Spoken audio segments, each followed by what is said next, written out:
नमस्कार, मैं राजबाला शर्मा आज की हिंदी क्लासेस में आप सभी का स्वागत करती हूँ।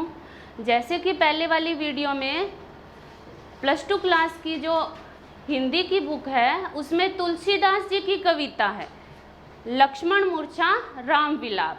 आज उसी कविता की जो पहले वाली वीडियो में आधी बनाई थी उसी की व्याख्या क्या है हम आगे करने जा रहे हैं। शायद आपको पहले वाली वीडियो अच्छी लगी होगी। अभी क्या है हम व्याख्या करते हैं आगे। जैसा कि पहले वाली कविता में बता दिया था कि श्री राम किस प्रकार क्या है विलाप करते हैं मनुष्य के समान, जब तक क्या है लक्ष्मण मूर्छित है। आगे देखो विलाप करते हुए श्री राम क्या कहते हैं। अब अपलोकु शोक सुत तोरा सही ही निठुर कठोर उर मोरा। अब अपलोकु होता है कलंक, अपयश, शोकु शोक दुख, सुत बेटा तोरा तुम्हारा। अर्थात श्री राम क्या है लक्ष्मण को गोद में उठाए हुए व्याकुलता में ये शब्द कह रहे हैं कि एक तो पत्नी को खोने का अपयश है और दूसरा आपका जो सूत बेटे के समान, जो आप मेरे पुत्र के समान हो लक्ष्मण, दूसरा आपको खोने का दुख है। अर्थात श्री राम व्याकुलता में कह रहे हैं कि मुझे दोहरा दुख सहन करना पड़ रहा है, दो लोगों को खोने का, एक पत्नी का अपयश और दूसरा पुत्र के समान भाई, छोटे भाई को खोने का दुख। आगे देखो, सही निठुर कठोर उर मोरा। सही होता है सहन करना, निठुर निठुरता से, कठोर होता है कठोर भयानक, उर हृदय को, मोरा मुझे। कह रहे हैं कि अब मेरे हृदय को कठोर निठुरता भरा दुख सहन करना पड़ रहा है। पूरी लाइन की व्याख्या ये है कि श्री राम व्याकुलता में कह रहे हैं कि अब मेरे हृदय को दोहरा दुख सहन करना पड़ रहा है जो कठोर है, निठुर है। एक तो पत्नी को खोने का और दूसरा क्या है पुत्र के समान भाई को खोने का। आगे देखो, निज जननी के एक कुमारा। निज अपनी जननी माता होता है, के एक कुमारा पुत्र को बोलते हैं। अर्थात श्री राम व्याकुलता में कह रहे हैं कि निज जननी के एक कुमारा, तुम अपनी माँ के एक ही पुत्र हो। तात ताशु तुम प्राण आधारा। तात भाई, ताशु उनके, तुम प्राण प्राणों के, आधारा आधार होता है, तुम उनके प्राणों के आधार हो भाई। अर्थात श्री राम व्याकुलता में क्या कह रहे हैं कि हे मेरे भाई, तुम अपनी माँ के एक ही पुत्र हो और उनके तुम प्राणों के आधार हो। आगे देखो, सौंपी सु मोहि तुम्ही गई पानी। सौंपी सु सौंपना होता है, मोहि मुझे, तुम्ही तुमको, गही होता है पकड़ कर, पानी होता है हाथ। अर्थात तुम्हारा हाथ पकड़कर मुझे सौंपा था माता सुमित्रा ने। सब विधि सुखद परम हित जानी। सब प्रकार का, विधि होता है प्रकार का, विभिन्न प्रकार का, सुखद सुख, परम हित होता है परम भलाई, जानी जानकर। अर्थात परम विभिन्न प्रकार का सुख और भलाई जानकर ही माता सुमित्रा ने तुम्हारा हाथ पकड़कर वन में आते समय क्या है मेरे हाथ में दिया था।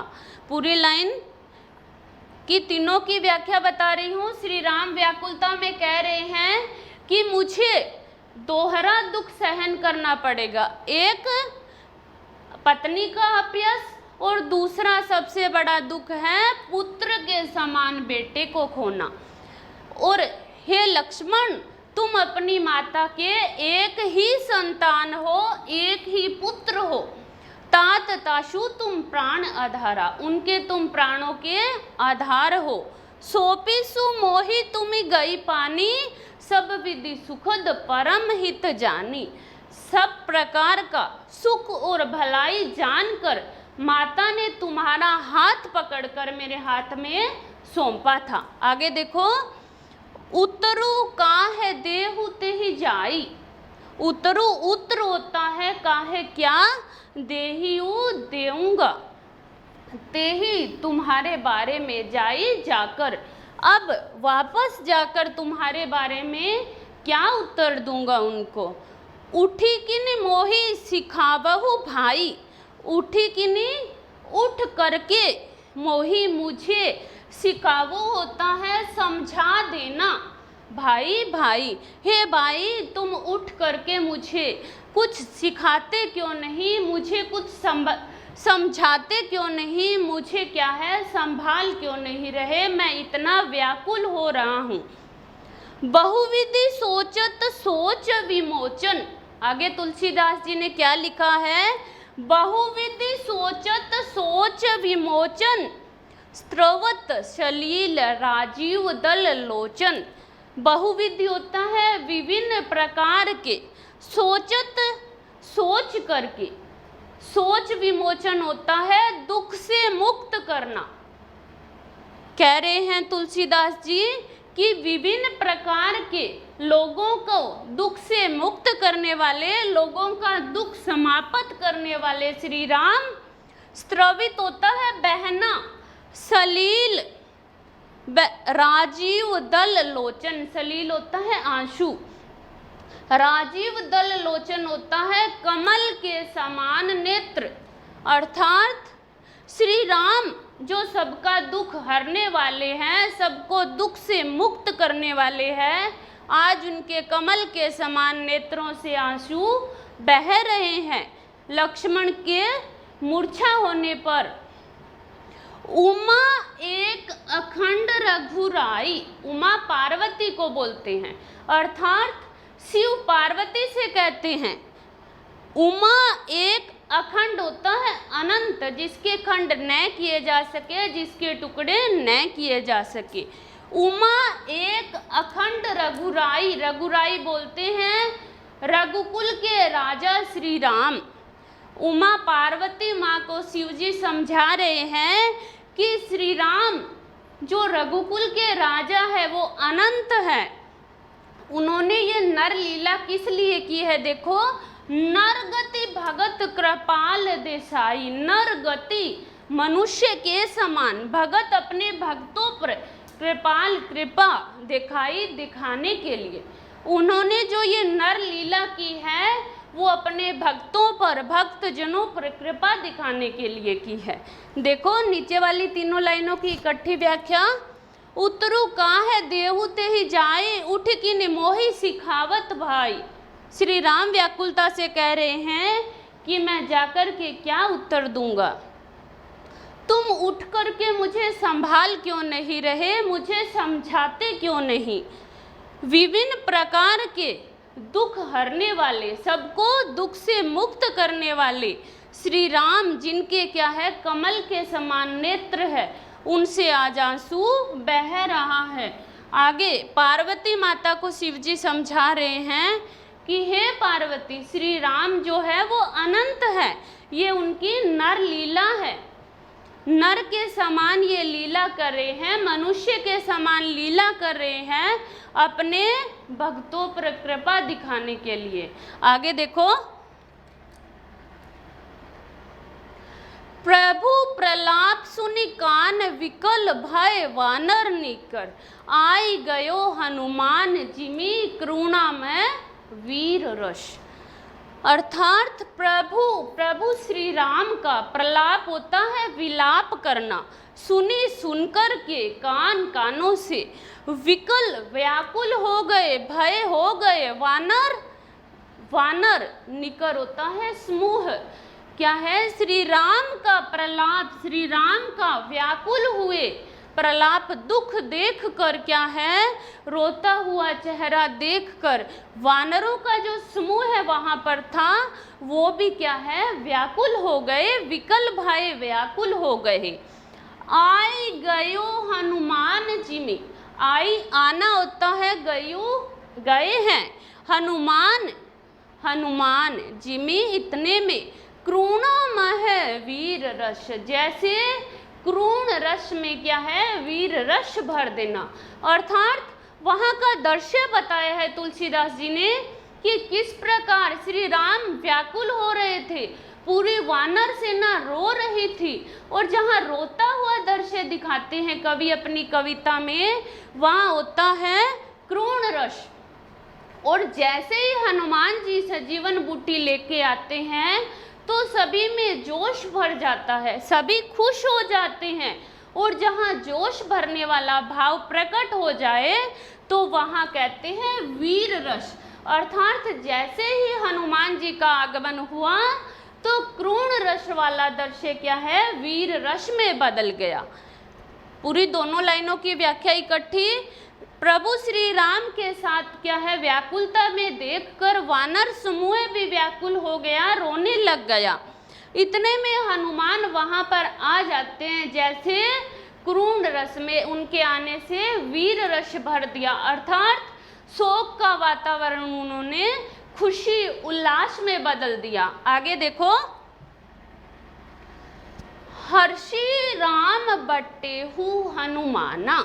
हर्षी होता है खुशी के साथ, राम श्री राम, बटेहु होता है भेंट करना, मिलना, हनुमाना हनुमान से।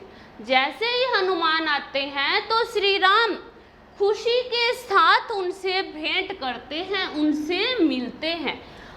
अति कृतज्ञ प्रभु परम सुजाना। अति बहुत ज़्यादा कृतज्ञ होता है आभार व्यक्त करना, प्रभु श्री राम। परम सुजाना, जो परम अत्यधिक, सुजाना ज्ञानी होता है। पूरी लाइन की क्या व्याख्या बनेगी देखो, श्री राम जो स्वयं परम ज्ञानी है वो क्या है, बहुत आभार प्रकट करते हुए हनुमान से भेंट करते हैं खुशी के साथ। आगे देखो, तुरंत वेद तब कीनी उपाय। तुरंत उसी समय वेद जी तभी कीनी करते हैं उपाय। तभी वेद जी क्या है, तुरंत ही शीघ्र ही उपाय करते हैं। उठी बैठे लक्ष्मणी हर्षाई। उठ करके बैठ गए हर लक्ष्मण हर्षाई खुशी के साथ। जैसे ही वेद जी ने उपचार किया, लक्ष्मण क्या है, खुशी के साथ उठकर बैठ गए। तो क्या है, कैसे देखो माहौल बन जाता है वहाँ क्रूण रस में वीर रस। हृदय लाई प्रभु बटेहु भ्राता। हृदय से लाई लगाकर प्रभु श्री राम बटेहु भेंट करते हैं। ये पहले भी आ चुका है, भेंट करते हैं भ्राता अपने भाई से। श्री राम क्या है, लक्ष्मण की मूर्छा टूटने पर अपने भाई से भेंट करते हैं और उन्हें अपने हृदय से लगा लेते हैं। हर्षे सकल भालू कपि भ्राता। हर्षे खुशी के साथ, सकल सारे भालू कपि बानर, भ्राता होता है समूह है। और वहाँ पर जो भालुओं का समूह था, जो बानरों का समूह था, वो भी क्या है, हर्षित हो जाते हैं, खुशी प्रकट करते हैं जब श्री राम लक्ष्मण को क्या है, गले से लगाते हैं, हृदय से लगाते हैं। आगे देखो, कपि पुनि वेद तहाँ पहुँचावो, जे विधि तभी ताई लई आवा। कपि यहाँ हनुमान जी के लिए प्रयोग किया है। पुनि दोबारा से वेद जी को तहाँ वहाँ पहुँचा दिया। हनुमान जी ने वेद जी को क्या है, तो वापिस वहाँ पहुँचा दिया। जेहि विधि, जिस विधि से तभी ताई ले आवा, तभी वैसे लेके आए थे वैसे ही पहुँचा देते हैं। अर्थात हनुमान जी वेद जी को जिस सम्मान के साथ, जिस इज्जत के साथ लेके आए थे, उसी सम्मान पूर्वक उन्हें वापस पहुंचा देते हैं। यह वृतांत, जब ये बात क्या है, दशानन को पता चलती है। दशानन कौन है, रावण। जब ये वृतांत पूरा रावण को पता चलता है कि किस प्रकार लक्ष्मण मूर्छित थे, किस प्रकार हनुमान जी सजीवन बूटी लेकर आए और किस प्रकार उनकी मूर्छा टूट गई और कैसा वहाँ का माहौल है, तब देखो दशानन को कैसा होता है मन में। यह वृतांत दशानन सुनियो, यह वृतांत पूरा विवरण दशानन बोलते हैं रावण को। 10 आनन है जिसके, आनन होता है मुख, और 10 मुख किसके हैं, रावण के। जब यह वृतांत रावण ने सुना, अति बहुत ज्यादा विषाद दुख प्रकट किया। पुनि पुनि बार बार, पुनि पुनि में पुनरुक्ति प्रकाश अलंकार है।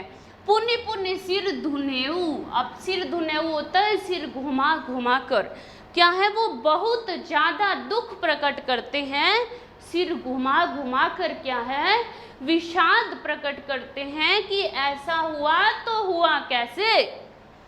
व्याकुलता में कुंभकर्ण पही आवा, कुंभकर्ण जो उनके भाई है, छोटे भाई जो 6 महीने सोते थे 6 महीने उठते थे, उनके पास आते हैं। कुंभकर्ण पही आवा, पही पास होता है।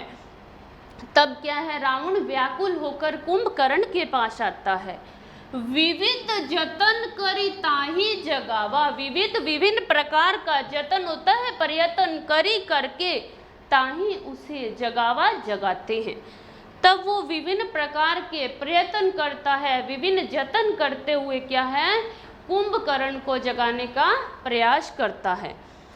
जागा निशिचर देखिए कैसा, जब क्या है कुंभकर्ण नींद से उठता है तो कैसा भयानक उसका रूप होता है। जागा उठा, निशिचर होता है राक्षस, और यहाँ राक्षस है कुंभकर्ण। देखिए कैसा, देखो कैसा भयानक है।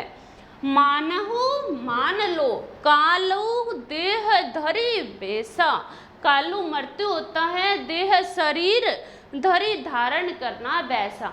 ऐसा लग रहा था कुंभकर्ण मानो काल क्या है मृत्यु आज क्या है शरीर का रूप धारण करके सामने बैठी हो, अर्थात इतना भयानक लग रहा था कुंभकर्ण जब उसको नींद से उठाया है। कुंभकर्ण बूझा कहू भाई, कुंभकर्ण अभी रावण से पूछते हैं, बूझा पूछना होता है, कहू क्या हुआ भाई भाई, अर्थात कुंभकर्ण रावण से पूछता है क्या हुआ भाई। काहे तव मुख रहे सुखाई, काहे किस प्रकार तब तुम्हारा मुख चेहरा रहे रहा है सुखाई, सूखा हुआ। अर्थात कुंभकर्ण पूछता है अपने भाई रावण से कि हे भाई क्या हुआ, तुम्हारा चेहरा इतना सूखा हुआ क्यों है, उदास क्यों है। कथा कही सब ते ही अभिमानी, अभिमान होता है घमंड, और यहाँ घमंडी कौन था, रावण।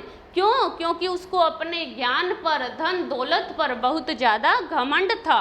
कथा कही, सारी कथा सुनाता है, सब सारी ते ही उसे अभिमानी रावण ने।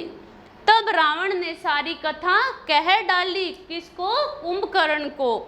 जेही प्रकार सीता हरियाणी, जेही जिस प्रकार सीता माँ सीता का हरि होता है हरण करना, आनी लेकर आया था, कि उसने पूरी कथा कह डाली कि किस प्रकार वह माँ सीता का हरण करके लाया था।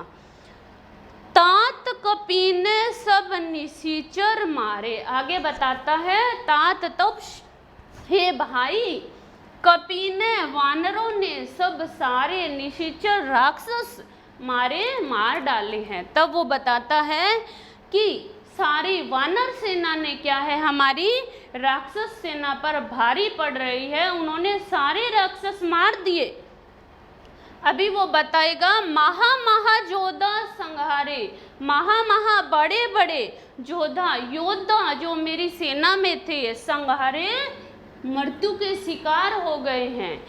अर्थात रावण शोक में बता रहा है अपने भाई कुंभकर्ण को कि जो मेरी सेना में बड़े बड़े योद्धा थे, बड़े बड़े वीर थे, आगे उनका नाम भी बताएगा, उनको क्या है वानर सेना ने, श्री राम की सेना ने मार डाला है। दुर्मुख, सुर रिपु, दुर्मुख राक्षस का नाम है। सुर रिपु होता है देवताओं का जो शत्रु है। मनुज, मनुष्य का। आहारी होता है आहार करने वाला, अर्थात जो मनुष्य का आहार करता है वो योद्धा, अर्थात नरभक्षी। सुर रिपु जो देवताओं का शत्रु है, और दुर्मुख जैसे योद्धा क्या है रावण की सेना में थे। भट अतिकाय भी, भट होता है भयानक बड़ा, अतिकाय भी, अंकपन भी भारी, जो 100 योद्धाओं पर भारी पड़ता था, ये क्या है मेरे योद्धा मारे गए हैं। अपर महोदर आदिक वीरा, आदिक आदि वीरा वीर क्या है महोदर जैसे, दुर्मुख जैसे, देवताओं का जो शत्रु है, देवशत्रु, मनुष्य भक्षक है, अतिकाय है, अंकपन है, जैसे योद्धा क्या है मेरी सेना से मारे गए हैं। परे, परे पड़ा होता है, परे समर होता है रणभूमि, मही के अंदर सब रणधीरा, सब योद्धा, रणधीरा पृथ्वी पर सारे के सारे योद्धा क्या है रणभूमि में पड़े हुए हैं पृथ्वी पर, अर्थात ये सारे योद्धा मारे गए हैं। एक बार सबकी व्याख्या बता रही हूँ। हर्षि राम बटेऊ हनुमाना, अति कृतज्ञ परम सुजाना, तुरंत वेद तब किन्नी उपाई, उठी बैठे लक्ष्मण हर्षाई। अर्थात जैसे हनुमान का आगमन होता है तो श्री राम उनसे भेंट करते हैं, अति आभार व्यक्त करते हैं, स्वयं परम ज्ञानी होते हुए भी, और तभी वेद ने तुरंत उपचार किया, और उपचार के बाद क्या है लक्ष्मण खुशी के साथ उठकर बैठ गए, और तब श्री राम ने उनको हृदय से लगा लिया, और सारे वानर सेना, भालू सेना भी खुशी से क्या है उछल पड़ती है, और माहौल जो शोक का था वो खुशी में बदल जाता है। तभी हनुमान जी क्या है वेद जी को जिस विधि, जिस सम्मान के साथ लेकर आए थे, उसी सम्मान के साथ वापस छोड़ के आते हैं। फिर ये सारा वृतांत दशानन ने सुना और सिर घुमा घुमा कर बहुत ज़्यादा शोक प्रकट किया। व्याकुल होकर कुंभकर्ण के पास आता है, कुंभकर्ण को विभिन्न प्रयत्न करके जगाता है, और जैसे ही कुंभकर्ण नींद से उठता है तो मानो काल क्या है आज शरीर का रूप धारण करके बैठी हो, मृत्यु शरीर का रूप धारण करके बैठी हो, ऐसा भयानक लग रहा था कुंभकर्ण। कथा कही सब तेहि अभिमानी, जेहि प्रकार सीता हरियाणी। जिस प्रकार उसने सीता का हरण किया वो सारी कथा अभिमानी रावण कुंभकर्ण से बताता है, और कहता है कि वानर सेना ने हमारी राक्षस सेना पर भारी पड़ रही है, सारे योद्धा मारे गए। उन सारे योद्धाओं में दुर्मुख, देवशत्रु, मनुष्य भक्षक, अतिकाय, अंकपन जैसे महान योद्धा थे, ये सारे के सारे आज मर के क्या है रणभूमि में, पृथ्वी में के ऊपर सोए पड़े हैं। आगे देखो कुंभकर्ण क्या प्रतिक्रिया व्यक्त करता है अपने भाई की बातें सुनकर। सुनी दस्कंदर वचन तब कुंभकर्ण बिलखानी। सुनी सुनता है दशकंदर, दशकंदर दशानन को ही बोलते हैं, रावण को बोलते हैं। वचन कुंभकर्ण क्या है दशकंदर के वचन सुनता है, तब ही उसी समय कुंभकर्ण बिलखान खुद भी व्याकुल हो जाता है और कहता है जगदम्बा हरियाणी। जगदम्बा बोलते हैं जगत माता जो है माँ सीता, जगदम्बा जो पूरे संसार की माता है, उसका हरण किया है, आनी उसका हरण करके आया है।